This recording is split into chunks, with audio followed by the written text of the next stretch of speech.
오늘 우리에게 주시는 하나님 말씀은 베드로전서 1장 10절에서 21절 말씀입니다. 이 구원에 대하여는 너희에게 임할 은혜를 예언하던 선지자들이 연구하고 부지런히 살펴서 자기 속에 계신 그리스도의 영이 그 받으실 고난과 후에 받으실 영광을 미리 증언하여 누구를 또는 어떠한 때를 지시하시는지 상고하니라. 이 섬긴 바가 자기를 위한 것이 아니요 너희를 위한 것임이 계시로 알게 되었으니 이것은 하늘로부터 보내신 성령을 힘입어 복음을 전하는 자들로 이제 너희에게 알린 것이요 천사들도 살펴보기를 원하는 것이니라. 그러므로 너희 마음의 허리를 동이고 근신하여 예수 그리스도께서 나타나실 때에 너희에게 가져다 주실 은혜를 온전히 바랄지어다. 너희가 순종하는 자식처럼 전에 알지 못할 때에 따르던 너희 사욕을 본받지 말고 오직 너희를 부르신 거룩한 이처럼 너희도 모든 행실에 거룩한 자가 되라. 기록되었으되 내가 거룩하니 너희도 거룩할지어다 하셨느니라. 외모로 보시지 않고 각 사람의 행위대로 심판하시는 이를 너희가 아버지라 부른즉 너희가 나그네로 있을 때를 두려움으로 지내라. 너희가 알거니와 너희 조상이 물려준 헛된 행실에서 대속함을 받은 것은 은이나 금같이 없어질 것으로 된 것이 아니요 오직 흠없고 점 없는 어린 양 같은 그리스도의 보배로운 피로 된 것이니라. 그는 창세 전부터 미리 알린 바 되시니나 이 말세에 너희를 위하여 나타내신 바 되었으니 너희는 그를 죽은 자 가운데서 살리시고 영광을 주신 하나님을 그리스도로 말미암아 믿는 자니 너희 믿음과 소망이 하나님께 있게 하셨느니라.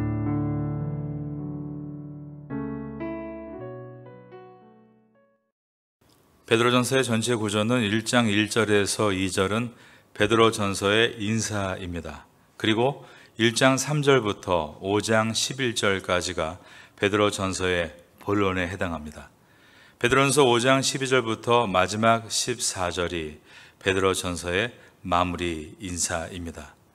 베드로전서 1장 3절부터 5장 11절 이 본론은 두 개의 단락으로 나누어져 있습니다. 1장 3절부터 2장 10절까지가 첫 번째 단락이고 2장 11절부터 5장 11절까지가 두 번째 단락입니다. 어제 살펴보았던 본론의 시작인 1장 3절부터 12절까지는 구원의 장엄함과 아름다움에 대한 진술이라고 말할 수 있습니다. 그리고 오늘 1장 13절부터 시작해서 2장 10절까지는 그 기초 위에 세워진 5가지의 윤리적인 권면들이 들어 있습니다. 첫째가 소망하라, 둘째가 거룩하라, 셋째가 경외하라, 넷째가 사랑하라, 그리고 다섯째가 사모하라입니다. 이 5가지의 명령들은 일반적인 윤리 규정입니다. 반면에 본론의 두 번째 단락에 해당하는 2장 11절부터 5장 11절까지는 특별한 윤리 규정들이 나옵니다. 특별하다는 것은 더욱 구체적이다라는 말로서 시민으로서의 윤리, 종으로서의 윤리, 부부관계 안에서의 윤리, 성도가 고난을 당할 때의 윤리, 교회 장로와 구성원으로서의 윤리가 2장 11절부터 5장 11절까지에 들어 있습니다. 그러므로 오늘 본문인 1장 13절부터 25절은 전반부에 있는 5가지의 일반적인 윤리 규정들 가운데 4가지 윤리 규정들을 우리에게 보여줍니다. 1장 13절은 그러므로라는 말로 시작하고 있습니다. 그러므로라는 것은 원인과 결과, 즉 인과 관계를 나타내는 접속사입니다. 왜 성도가 윤리적인 삶을 살아야 하는가? 앞줄과 연결하면 그것은 진리의 말씀을 이제 알았기 때문이다 라는 뜻인 것입니다. 베드로전서의 논리적 구조뿐 아니라 모든 서신서의 구조는 먼저 우리가 어떻게 구원을 받았는가에 대해서 설명합니다. 그리고 나서 구원받은 성도는 어떻게 살아야 하는가라고 윤리에 대해서 또 가르치는 것입니다. 13절에 그러므로, 즉 십자가의 은총을 우리가 깨달았으므로 이제 이와 같은 삶의 방향으로 나가야 한다. 성도는 어떤 방향으로 나가야 되는가? 13절을 보겠습니다. 거기에 보면 소망해야 한다. 그러므로 너희 마음에 허리를 동이고 근신하여 예수 그리스도께서 나타나실 때에 너희에게 가져다 주실 은혜를 온전히 바랄지어다. 베드로전서의 첫 번째 윤리적인 권면은 소망하라입니다. 여기에 바랄지어다라고 번역이 되어 있습니다. 무엇을 소망하는가? 예수님께서 나타나셨을 때에 너에게 가져다 주실 은혜를 온전히 소망해야 한다라고 했습니다. 이 땅에 살면서 은혜를 소망하라라고 한 것입니다. 성도는 십자가의 은혜로 구원을 받은 사람들이죠. 이제 남은 삶은 나의 의를 붙들고 사는 것이 아니라 십자가의 은혜를 끝까지 붙들고 살아가는 것이 있습니다. 이 은혜를 단단히 붙들고 살기 위해서 베드로는 성도에게 필요한 두 가지를 제시하는데 13절에 마음의 허리를 동이라 하라고 했고 근신하라라고 했습니다. 성경에서 마음의 허리를 동인다는 것은 즉시 행동할 수 있도록 만반의 준비를 하라라는 뜻입니다. 즉 우리는 은혜 받기 위해 만반의 준비를 해야 합니다. 여러분, 거룩한 주일 아침에 우리가 좀 더 집중해서 만반의 준비를 하고 은혜 받기를 사모하면 좋겠습니다. 우리는 은혜 받기 위해 만반의 준비를 해야 하는데 사실 우리는 받은 은혜도 쉽게 흘려보내는 터진 부대를 가지고 살 때가 많습니다. 만반의 준비가 아니라 해이한 마음으로 살고 있지 않는가 돌아보게 됩니다. 은혜를 소망할 때 두 번째 태도는 근신하라라고 되어 있습니다. 이 근신한다는 단어가 술을 취하는 것으로부터 절제한다는 뜻이 들어 있습니다. 술이 과하면 인사불성이 됩니다. 산소망에 있는 성도의 피난처는 술병이 아니라 하나님의 은혜이다. 근신하라는 뜻이 바로 이런 뜻인 것입니다. 이 시대는 그러므로 은혜를 사모해야 될 때입니다. 하나님은 사모하는 자에게 은혜를 주십니다. 여러분들 올해 그 은혜를 받게 되기를 바라겠습니다. 두 번째 윤리적인 권면은 거룩한 자가 되라. 1장 15절입니다. 오직 너희를 부르신 거룩한 이처럼 너희도 모든 행실에 거룩한 자가 되라. 사도 베드로는 거룩한 자가 되라라는 명령을 하기에 앞서 구원받기 전에 보여주었던 거룩하지 않은 삶의 상태에 대해서 14절에서 말씀합니다. 너희가 순종하는 자식처럼 전에 알지 못할 때에 따르던 너희 사역을 본받지 말고, 우리가 거룩한 자가 되기 전에 사역을 따라갔다는 말입니다. 사역, 헬라어 원어로 에피소미아라는 단어가 사용됐습니다. 영어 성경은 desire라고 번역이 되어 있습니다. 베드로전서 2장 11절과 4장 2절, 4장 3절에서는 우리 한국어 성경은 정욕이다라고 번역했습니다. 사도 바울이 기록한 데살로니가에서는 육체의 소욕, 이 소욕이 에피소미아를 소욕이라고 번역했습니다. 에베소서 4장 12절에서는 이 에피소미아를 욕심이라고 번역했습니다. 과거에 에피소미아, 나의 욕심을 따라 살아가던 우리들이 예수님을 믿고 난 다음 이제는 하나님의 거룩을 따라 살아가야 한다라고 말씀했습니다. 욕심을 채우면 끝까지 공허함을 해결할 수 없습니다. 그러나 하나님의 거룩을 채워가면 우리는 점점 자유할 수 있게 되는 것입니다. 더 큰 공허를 경험하는 인생이 아니라 더 큰 자유를 경험하는 인생. 욕심을 따라 공허를 경험하는 인생이 아니라 하나님의 거룩을 따라 자유를 경험하는 인생이 되시기를 바랍니다. 하나님은 자신이 거룩하시기 때문에 우리도 거룩해야 한다라고 말씀하셨기 때문이다. 레위기 11장 44절을 인용했습니다. 기록되었을 때 내가 거룩하니 너희도 거룩할지어다 하셨느니라. 그러므로 우리가 지금 회복해야 될 것은 경제 회복, 정치 회복이기 전에 거룩이 회복돼야 합니다. 성도가 성화한다는 것은 거룩을 향한 여행입니다. 이 여행을 잘하면 우리는 주님께 귀한 칭찬과 상을 받게 될 것입니다.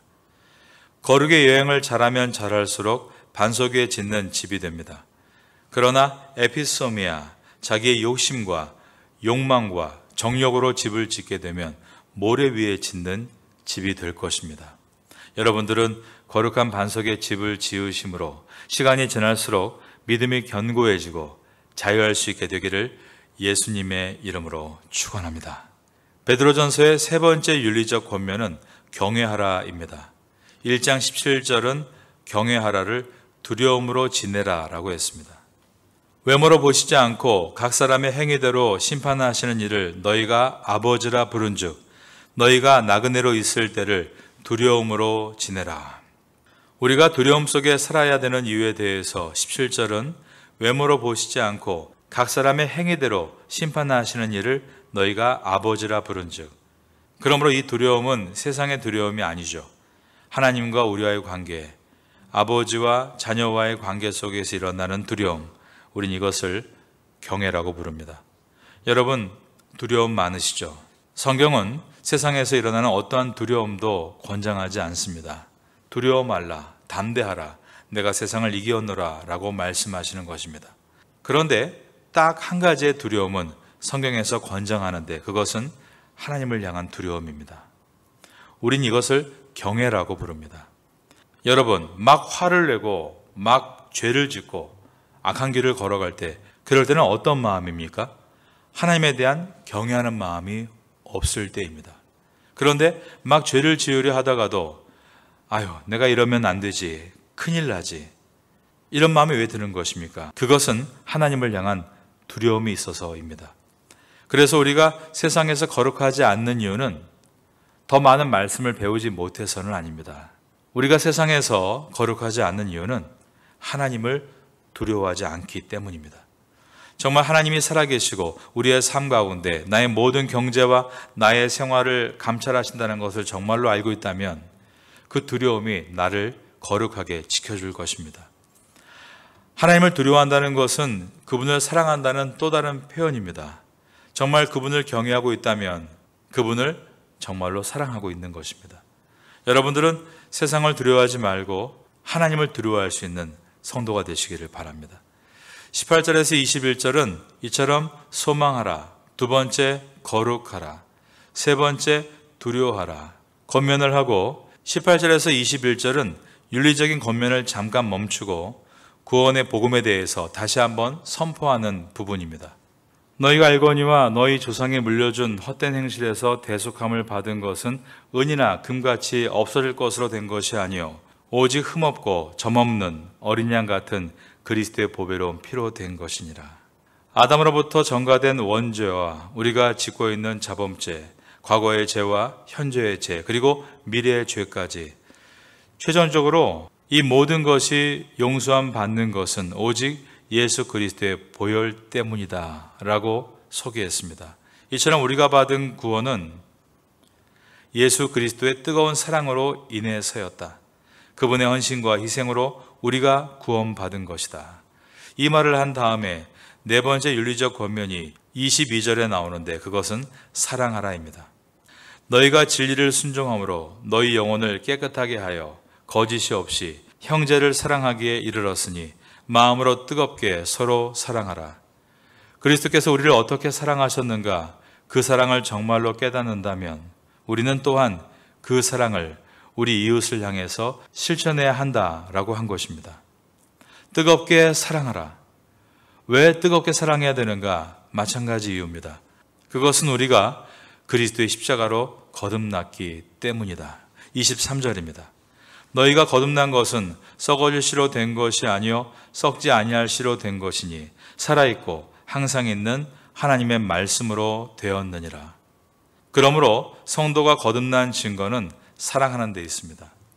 우리는 일을 하다 보면 사랑을 놓칠 때가 있다라고 말들을 합니다. 그러나 그것은 언제부턴가 그 일이 잘못되고 있는 것입니다. 동기가 주님이 나를 그렇게 사랑하셨기 때문에 주를 위해서 이 사역을 합니다. 이 사업을 합니다. 주를 위해 이 목회를 합니다.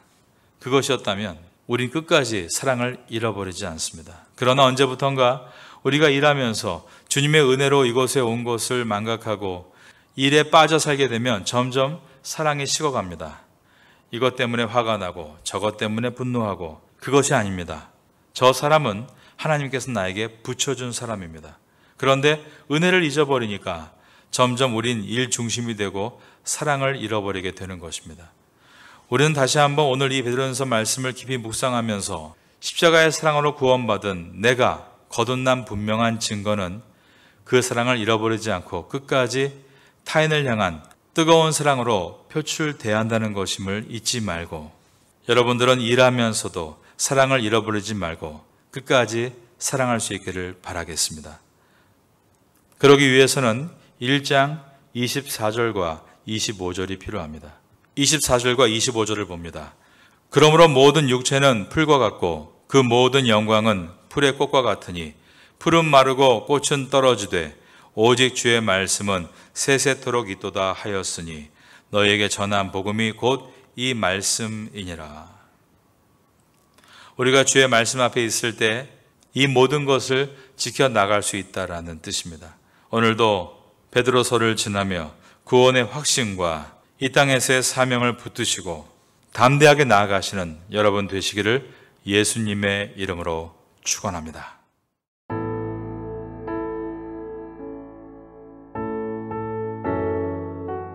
지금은 함께 기도하는 시간입니다. 6월 공동기도 제목은 첫째, 우리 조국이 외세의 힘이 아닌 하나님을 의지하게 하소서. 둘째, 조국교회가 사명을 잘 감당하도록 힘을 주소서. 셋째, 태국교회가 부흥할 수 있도록 역사하소서. 넷째, 세계 한인 목회자 디아스포라 포럼을 은혜 가운데 잘 마치게 하소서. 말씀을 붙잡고 기도하는 귀한 시간 되시기를 소망합니다.